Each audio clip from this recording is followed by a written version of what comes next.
Yo Sobat Garuda, timnas Indonesia lagi ngebut buat tempur di putaran keempat kualifikasi Piala Dunia 2026.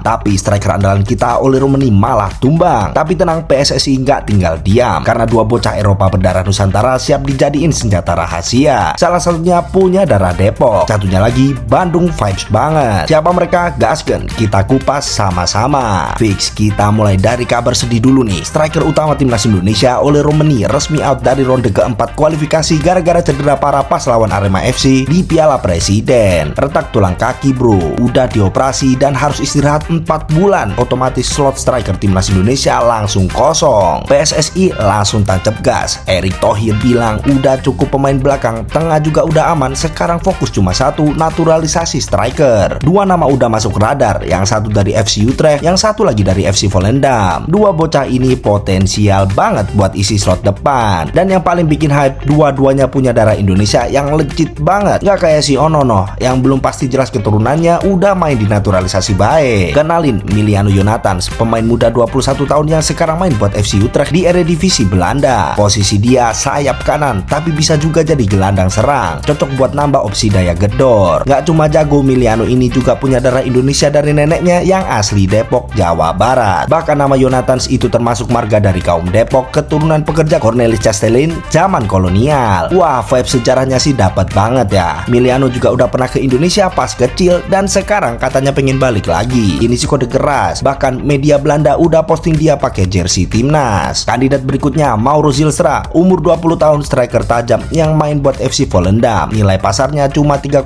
miliar, tapi statistiknya bikin ngelus dada bahagia. 17 gol, 7 assist dari 28 laga musim lalu. Mauro lahir di Belanda tapi punya darah Indonesia dari neneknya yang asli Bandung dan ayahnya juga keturunan Indonesia. PSSI udah masuk tahap serius. Bahkan Erick Thohir bilang dia bakal langsung ada Presiden Prabowo buat minta lampu hijau naturalisasi. Nah, sekarang kita masuk zona kepo maksimal. Kenapa Miliano Jonathans kayaknya lebih dipush ketimbang Mauro Zilstra? Pertama, karena dia main di Eredivisie dan udah sempet gabung VTC juga. Kedua, brandingnya kuat, media luar udah rame bahas dia. Bahkan dia udah sempet kontak sama PSSI sejak tahun lalu. Ada yang bilang Miliano udah di booking, diem dia. Bro, Oktober itu udah mepet banget. Putaran keempat kualifikasi Piala Dunia zona Asia makin deket dan timnas harus tampil all out. Tapi striker utama lagi patah tulang, nggak bisa nungguin keajaiban. Kita butuh solusi cepat dan efektif. Apakah Miliano bakal datang duluan atau justru Mauro Zilstra yang tiba-tiba ngebut prosesnya? Erick Thohir udah bilang Agustus bakal jadi bulan penentuan. Siapapun nanti pakai jersey Garuda, entah itu Miliano, Mauro atau gabungan keduanya, kita sebagai fans harus solid. Nggak usah ribut soal siapa lebih layak, siapa lebih Indo banget. Yang penting mereka mau berdarah-darah demi merah putih. Tulis di kolom komentar menurut lu siapa striker yang paling cocok buat timnas Indonesia, Miliano Jonathans atau Mauro Zilstra? Atau mungkin lu punya jagoan lain yang belum disorot PSSI? Cus komen di kolom komentar bawah. Dan buat lu semua yang pengen nonton semua pertandingan timnas Indonesia, bisa langsung klik link di bio gua. Jangan lupa like, share, dan subscribe biar nggak ketinggalan update naturalisasi dan drama sepak bola ala Garuda. Sampai ketemu di video berikutnya. Jangan lupa tetap waras, tetap dukung Indonesia ke Piala Dunia bro.